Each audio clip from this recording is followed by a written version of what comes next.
Kushtia general হাসপাতালে toilet আছে, তাতে সিট কিনে নেই। পানির ব্যবস্থাও অপ্রতুল। অপরিচ্ছন্ন টয়লেটে চিকিৎসা নিতে আসা রোগী ও স্বজনরা পড়েন বিড়ম্বনায়।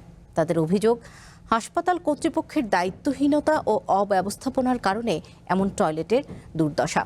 শৌচাগারগুলো দ্রুত সংস্কারের দাবি জানিয়েছেন তারা। কুষ্টিয়ার 250 শয্যার জেনারেল হাসপাতাল আশপাশের দক্ষিণ পশ্চিমের 4 জেলার কয়েক লাখ মানুষের চিকিৎসায় একমাত্র ভরসা। প্রতিদিন এখানে সেবা নিতে আসে শতাধিক রোগী ও তাদের স্বজন। তবে গুরুত্বপূর্ণ এই হাসপাতালের টয়লেট দেখলে হতাশ হতে হয় তাদের। হাসপাতালে শৌচাগারে নেই দরজা, সিটকিনি, নেই পর্যাপ্ত পানি। চরম দুর্গন্ধ, ময়লা আবর্জনার স্তূপে বিপাকে পড়েছেন চিকিৎসা নিতে আসা রোগী ও স্বজনরা। দুইটা টয়লেটের একটা বন্ধ, দুইটা গোসলখানা, একটারও দরজা নেই। প্রত্যেকটা বাথরুমে একই অবস্থা, ওখানে গেলে অসুস্থ হয়ে যাবে এমন অবস্থা। বদনা নাই, আবার যে একটা দরজা আছে তার সিট কানে নাই, ধৈর্য বসে থাকতে হয়। মানে খুবই বেহাল দশা। রোগী ও তাদের স্বজনদের অভিযোগ, হাসপাতাল কর্তৃপক্ষের দায়িত্বহীনতা, অব্যবস্থাপনার কারণে টয়লেটের এমন দুরবস্থা। লাইফে কোনো কিছুর গ্যারান্টি নাই, তাই ইন্স্যুরেন্স করুন সিটি ব্যাংকে, কারণ ইন্স্যুরেন্স করলে সিটিতে সুরক্ষা পাবেন নিশ্চিন্তে।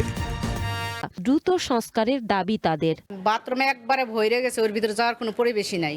পরিষ্কার করে না মনে হয়, মনে হয় পরিষ্কার করলে তো পরিষ্কার থাকবেই। ফায়ার ডিপার্টমেন্টে আছে অথবা মেট্রো ডিপার্টমেন্টে যারা আছে তারা যেন এই জিনিসটা সুন্দরভাবে একটু পরিবেশ করে।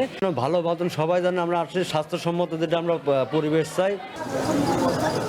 অতিরিক্ত রোগীর চাপ ও পর্যাপ্ত টয়লেট ব্যবস্থা না থাকায় এমন অবস্থা বলছেন হাসপাতাল কর্তৃপক্ষ। শিগগির সমস্যার সমাধানের আশ্বাস দিয়েছেন তারা। প্রতিনিয়ত রোগী থাকে 3 গুণ, কোনো সময় 3.5 গুণ মতো রোগী থাকে। রোগীরা এই বাথরুম ব্যবহার ঠিকমতো করতে না পারার কারণে, তাদের বিভিন্ন খাবার দাবার উচ্ছিষ্ট ফেলার কারণে আমাদের বাথরুমগুলোর অবস্থা অত বেশি সন্তোষজনক নয়। আমরা প্রতিনিয়ত চেষ্টা করে যাচ্ছি এটা সন্তোষজনক করার জন্য।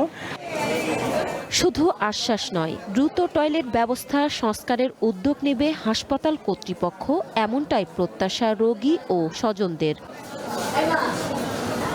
One national desk.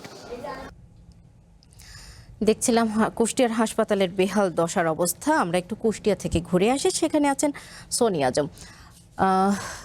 সোনি, হাসপাতালের টয়লেটের দেখলাম খুবই শোচনীয় অবস্থা। এখানে দেখছি যে রোগীর সাথে যে স্বজনরা আসবেন, সুস্থ স্বজনরা আসলে তারাও অসুস্থ হয়ে পড়বেন। হাসপাতাল কর্তৃপক্ষ এসব বিষয়ে কি বলছেন?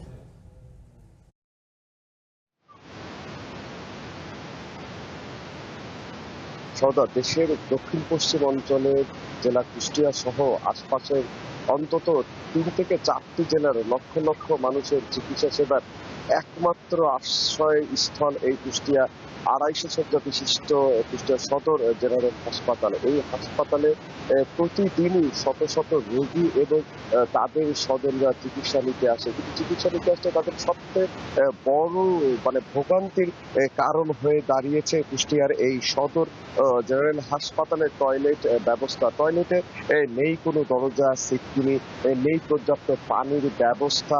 টয়লেটগুলো একেবারে ময়লার স্তূপে পরিণত হয়েছে। দুর্গন্ধ সহ কিন্তু রোগী এবং স্বজনদের এই হাসপাতালে চিকিৎসা নিতে আসলে তাদের কিন্তু দুর্বিষহ জীবন হয়ে ওঠে এই টয়লেট ব্যবস্থাপনার কারণে। টয়লেটে কিন্তু পর্যাপ্ত টয়লেট নাই, তার উপরে কিন্তু টয়লেটের বিভিন্ন স্থানে কিন্তু টয়লেট যেগুলো আছে টয়লেটের কমোড সহকারে কমোড স্প্যান সহকারে তাদের সেই ব্যবহার করার একদম অনুপযোগী এবং প্রচন্ড দুর্গন্ধে কিন্তু একদম চিকিৎসা সেবা ব্যাহত হচ্ছে এবং চিকিৎসা নিতে আসা রোগী এবং স্বজন তাদের কিন্তু অসুস্থ হয়ে পড়ছে শুধুমাত্র এই টয়লেটের কারণে। টয়লেটের যে অব্যবস্থাপনা সেই বিষয় নিয়ে আমরা হাসপাতাল কর্তৃপক্ষের সাথে কথা বলেছিলাম। হাসপাতাল কর্তৃপক্ষ বরাবরই সেই খোঁড়া অজুহাত, জনবল সংকট এবং রোগীর জনবল সংকট সহ নানান অজুহাত তারা দেখাচ্ছেন এবং সেই সাথে তারা বলছেন যে খুব শীঘ্রই এই টয়লেট ব্যবস্থাপনা তাড়াতাড়ি তারা ঠিক করবে এমনটি জানাচ্ছিলেন।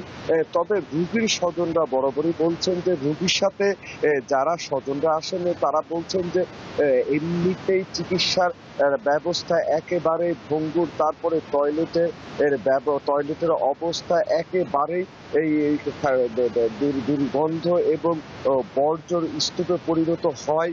এই চিকিৎসা সেবা একদিকে যেমন ব্যাহত হচ্ছে, অন্যদিকে রোগীর স্বজনদের কিন্তু চিকিৎসা নিতে তাদের ব্যাহত হচ্ছে। তারা কিন্তু বরাবরই জানাচ্ছেন যে এই টয়লেটের অবস্থা এতটাই খারাপ যে সুস্থ মানুষ এই হাসপাতালে চিকিৎসা নিতে আসলেই তারা অসুস্থ হয়ে যাচ্ছে। তো সৌদা, এই ছিল আমার কাছে কুষ্টিয়া সদর জেনারেল হাসপাতালের টয়লেট ব্যবস্থার খবর। তো এই সৌদা।